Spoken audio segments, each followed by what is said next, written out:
ഈ ഒരു വീഡിയോയിലൂടെ നമ്മൾ നോക്കാൻ പോകുന്നത് എങ്ങനെയാണ് ഒരു വൈഫൈ പാസ്വേഡ് ഇല്ലാണ്ട് കണക്ട് ആക്കുന്നത് എന്നുള്ളതാണ്. അതിനു വേണ്ടിയിട്ട് സാധാരണ ഇതിന്റെ മോഡത്തിൽ നമ്മൾ കണ്ടിട്ടുണ്ടാവും ഒരു WPS കണക്ഷൻ എന്നുള്ള ഒരു WPS ബട്ടൺ നമുക്ക് കണ്ടിട്ടുണ്ടാവും. ഈ WPS ബട്ടൺ എന്തിനാണെന്നുള്ളതും കൂടിയാണ് ഈ വീഡിയോയിലൂടെ നമ്മൾ നോക്കുന്നത്. WPS ബട്ടൺ ആണ് നമുക്ക് ഈ മോഡത്തിലേക്ക് നമുക്ക് നമ്മുടെ ഡിവൈസുകളെ കണക്ട് ചെയ്യാൻ വേണ്ടിയിട്ട് ഉപയോഗിക്കുന്നത്. ഡീലിംഗ് റൗട്ടറിന്റെ അകത്തും കാണാൻ പറ്റും ഇത്തരത്തിൽ WPS ബട്ടൺ എന്ന് പറഞ്ഞിട്ട്. ചില റൗട്ടറിൽ ഇത് WPS ബാർ റീസെറ്റ് എന്നായിരിക്കും കണ്ടേക്കുന്നത്. അത്തരത്തിലുള്ള റൗട്ടറിലാണെന്നുണ്ടെങ്കിൽ നമുക്ക് സിംഗിൾ പ്രസ്സിലാണ് ഇത് WPS ആക്ടിവേറ്റ് ആവുന്നത്. ഹോൾഡ് ചെയ്ത് കഴിഞ്ഞാൽ അത് റീസെറ്റ് ആവും. ഈ രണ്ട് റൗട്ടറിലും WPSന് വേണ്ടിയിട്ട് ഒരു ഡെഡിക്കേറ്റഡ് ബട്ടൺ ഉള്ളതുകൊണ്ട് ഇത് നമുക്ക് ഹോൾഡ് ചെയ്ത് പിടിച്ചാണ് ഇതിനെ ആക്ടിവേറ്റ് ചെയ്യുന്നത്. അതിന് ഞാൻ ഇവിടെ ഓൾറെഡി എൻ്റെ huawei റൗട്ടർ ഓൺ ആണ്.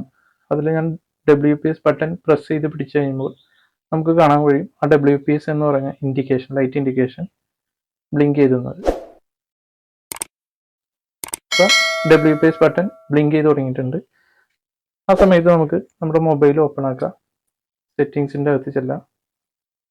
സെറ്റിങ്സിൻ്റെ അകത്ത് വയർലെസ്സിൻ്റെ അകത്ത് വൈഫൈ എന്ന് പറയുന്നത് ഇനേബിൾ ചെയ്യുക. വൈഫൈ ഇനേബിൾ ആണെങ്കിൽ മാത്രമാണ് ഫീച്ചർ വർക്ക് ചെയ്യുള്ളൂ. വൈഫൈ ഇനേബിൾ ചെയ്തതെന്ന് നോക്കി കഴിയുമ്പോൾ നമുക്ക് നമ്മുടെ വൈഫൈയുടെ നെയിം കാണാൻ പറ്റും. മോർ ഓപ്ഷൻ എടുക്കുകയാണെങ്കിൽ അഡ്വാൻസ് വൈഫൈ സെറ്റിങ്സ്, അതിനുശേഷം WPS കണക്ഷൻ. അത് പ്രസ് ചെയ്ത് കഴിയുമ്പോൾ തന്നെ WPS ബട്ടൺ ബ്ലിങ്ക് ചെയ്തുകൊണ്ടിരിക്കുന്ന കാരണം ഇത് ഓട്ടോമാറ്റിക് തന്നെ കണക്ട് ആവുകയാണ് ചെയ്തത്. ഇപ്പോൾ നമ്മുടെ WPS സക്സീഡഡ് എന്ന് പറഞ്ഞിട്ടുള്ള മെസ്സേജ് നമുക്ക് കാണാൻ പറ്റും. നമ്മുടെ വയർലെസ് കണക്ട് ആവുകയാണ്.